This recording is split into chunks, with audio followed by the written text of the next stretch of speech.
तो हम parts of speech शुरुआत करते हैं। पार्ट्स ऑफ स्पीच होता है क्या आखिरकार? पार्ट्स ऑफ स्पीच, हम किसी भी सेंटेंस को लिखते हैं, बोलते हैं, उच्चारण करते हैं, तो उसका हम उच्चारण करने के लिए कुछ ना कुछ नियम बनाए हैं। उस नियम में कोई भी सेंटेंस में होता है, सब में वर्ड होता है, ठीक है। कोई भी सेंटेंस का हम यूज करते हैं तो हम एक वर्ड का ही यूज करते हैं। उसमें वर्डों को मिला करके क्या बनता है? सेंटेंस ही बनता है। तो वर्ड का जब यूज करते हैं तो उसका कार्य और प्रयोग के आधार पर 8 भागों में बांटा गया है। वर्ड को प्रयोग के आधार पर या कार्य के आधार पर, वर्ड का प्रयोग कैसे होता है, उसका कार्य कैसा होता है, उसके आधार पर उसको 8 भागों में बांटा गया है। हम एक एक करके जानते हैं कि कौन कौन सा होता है।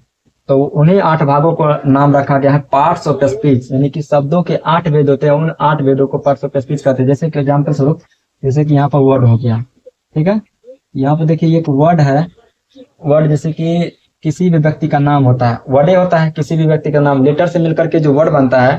तो वर्ड जो होता है किसी व्यक्ति का नाम, जैसे कि राम हो गया, राम किसी व्यक्ति का नाम है। मोहन हो गया, मोहन किसी व्यक्ति का नाम हो गया। श्याम हो गया, किसी व्यक्ति का नाम हो गया।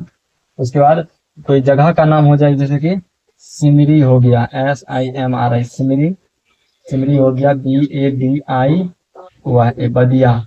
कुछ भी वर्ड होगा तो किसी व्यक्ति का नाम हो गया, चाहे कोई स्थान का नाम हो गया, सारा चीज तो वर्ड ही है ना। इस नाम वाले जो किसी भी व्यक्ति का नाम बतलाएगा उसको क्या कहेंगे? नाउन कहेंगे, ठीक है। तो किसी भी वर्ड जो होता है एक तरह का नाम होता है, वर्ड से नाम बनता है, ठीक है। तो ये एक नाउन है, ठीक है। तो इसको नाउन कहते हैं। किसी व्यक्ति के नाम, किसी व्यक्ति, वस्तु या स्थान के नाम को क्या कहते हैं? नाउन कहते हैं। तो वर्ड का पहला भेद क्या होता है? नाउन, ठीक है।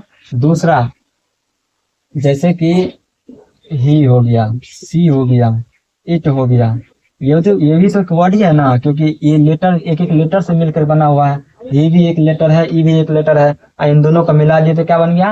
ही बन गया। इसका मतलब हिंदी मीनिंग क्या होता है? वह होता है। वह किसके लिए प्रयोग करते हैं? जैसे कि हम किसी व्यक्ति का नाम लेते हैं, जैसे कि राम खेलता है, ठीक है। राम खेलता है की जगह पर हम बोल सकते हैं, उसकी राम की ओर इशारा करके बोल सकते हैं कि वह खेल रहा है, ठीक ना। तो हम राम ही का बोल रहे हैं कि वह खेल रहा है। तो राम के बदले में हम क्या लगा दिए? वह लगा दिए, ठीक है। तो किसी नाम के बदले में हम यूज कर रहे हैं इस वर्ड को।